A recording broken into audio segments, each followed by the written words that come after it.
Good morning. Mag-test tayo ng 16-inch na barrel. So, test barrel number 3. NB pellet at saka Super Zero yung test natin dito. So, 5 shots each.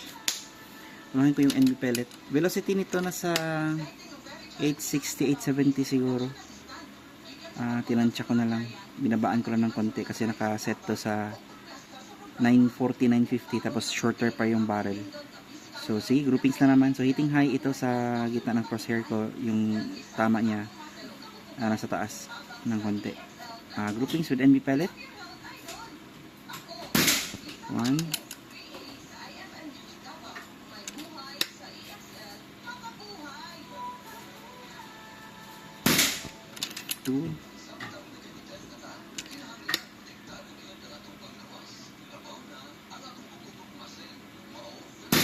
3.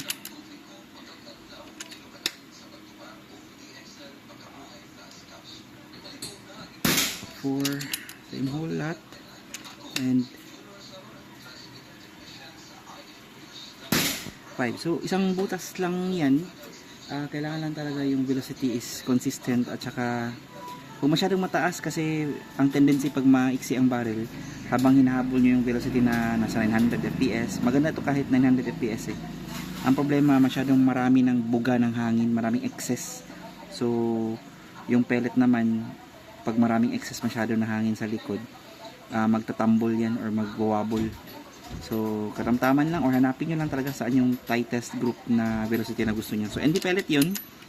Tumatama talaga sa NB pellet yan. Ito naman ang Super Zero. So, groupings with Super Zero ito. Hindi ko lang alam kung ito yung matching velocity niya. Hitting high lang ng konti. Siguro lower ito ng 20 to 30 fps. So, kung nasa 870, siguro 850 or 840 ito.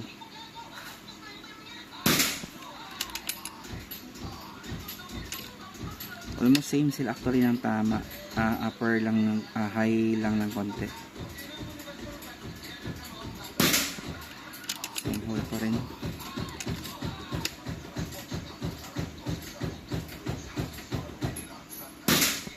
Ayan.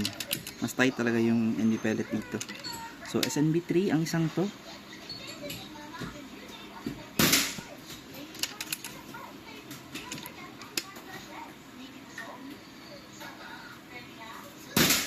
Super Zero yan, roughly a hole pero mas masakit talaga yung tama ng NB pellet, parang isang butas na. Anyway, siguro need lang ng velocity na gusto niya. Pero still, ang liit niyan, sobrang liit niyan. Nasa 4 or 3 mm center to center. Meron akong hindi masyadong kagandahan na Astro, pero try pa rin natin. Ano na talaga siya, marami na siyang stain, so nagputi-puti na talaga siya. Malamang madumihan lang itong barrel ko pag ginamit ko to, so walang consistency siguro. Tingnan lang natin. 1.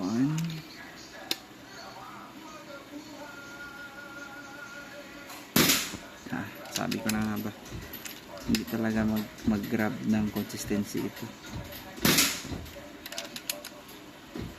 Dahil mismo sa texture niya, parang dami niya ng dumi. So Astro yan, papakita ko mamaya kung ano ng sitwasyon ng Astro. Meteor din, meron din ako Meteor. Hindi ko halos ginagamit din ito kasi nga madumi siya. So try pa rin natin Meteor. Tingnan lang natin. 1. Kagandahan lang na Meteor na to, same, medyo uniform ang head size nito pero marumi pa rin to eh.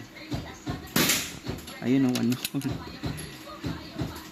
Maganda ang head size nito kaso marumi. Nag-group. So kaya niya i-tighten yung group. So NB pellet, Super Zero, Astro na marumi at saka Meteor na marumi. So yan, performance ng ating NB test ball number 3. Ayan. So, ito ang NB Super Zero. NB pellet pala. Ito naman ang Super Zero. Ito yung sabi ko na Astro na marami na siyang puti-puti compared sa Super Zero malinis. And ito yung Meteor na same sila ng puti-puti rin. Ayan. Iba talaga yung Super Zero at saka NB pellet. So, yan. Ayos. I-check ko ulit yung NB pellet. Tingnan natin. After niya dumaan doon sa maraming barrel, maraming pellet.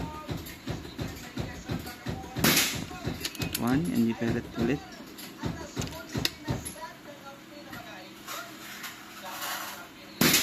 2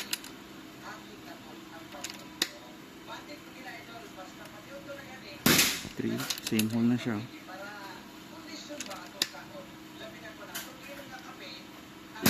4. Ganda talaga ng NB pellet dito. 1 hole ulit. So yan. Ayos, confirm.